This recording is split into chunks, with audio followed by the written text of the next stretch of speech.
Uz Limbažiem atbraukušās ģimenes visu nedēļu nometnē iegūs un atsvaidzinās zināšanas par latviešu svētkiem, kultūru un vēsturi. Nodarbībās viņi arī apgūs dažādu amatu prasmes, piemēram, kokapstrādi, šūšanu, josu darināšanu un citas.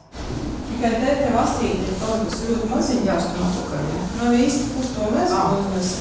Tāpat arī nometnes dalībnieki gan nodarbībās, gan brīvajā laikā dejo un dzied, vienlaikus arī iepazīstot savus tautiešus tuvāk. Šeit sabraukuši gan vietējie, gan arī latvieši no visas pasaules.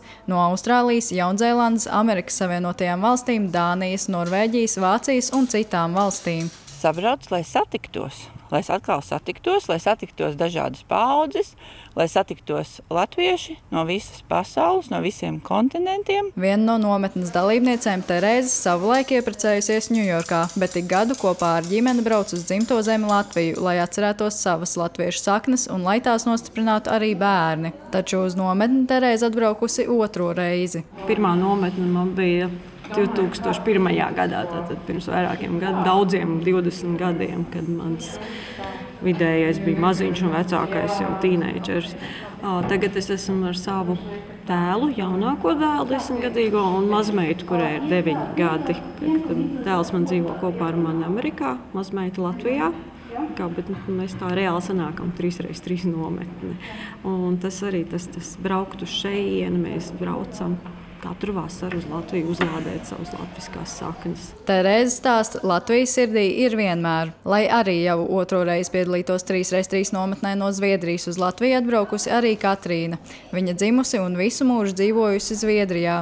Katrīna stāsta, viņai ir svarīgi uzturēt savu latvietību, to mācot arī jaunākajām paaudzēm. Man nomīt stāstīja, kā viņa bēga kara laikā, un tas man ir palicis un iesēdies, un tas man ir kas kaut kādā es jūtu, ka tas ir mantojums, ko viņa man ir devusi, un to tāpat kā šis gredzens nomīts, tas ir vienīgais, kas man ir no viņas, vai kas viņai bija tā kā līdz, viņa bēgā nacskreklā, bet ko es jūtu mantojums man un mantojums maniem bērniem un arī mazmeitiņai. Katrīna ir priecīga arī par satikšanos ar citiem tautiešiem, piemēram, pie kafijas tasas vai gaitenī pa ceļam uz nodarbībām. Nometnes rīkotāji stāsta, viena no nometnes galvenajām vērtībām ir tieši sarunas latviešu valodā.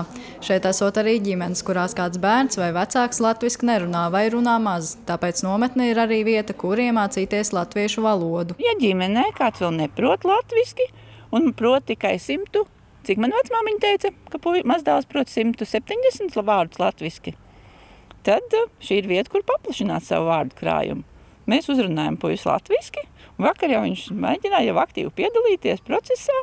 Mācamies, praktizējamies. Nometnes noslēgumā sestdien dalībniekiem būs arī izstāde Tirdziņš, kurā būs iespējams apskatīt visas nedēļas laikā nodarbībās paveiktos rokdarbus, bet vakarā tautieši baudīs noslēgumu koncertu. Un pavisam galvenais un pats svarīgākais jau ir tas, kad ģimene ir bijusi kopā netradicionālos apstākļos, piedzīvojusi to, bērni ir to piedzīvojuši, un tā vārdos nenosaucamā, pirkstu galos jūtamā lieta, tas piedzīvojums dvēselē sirdī.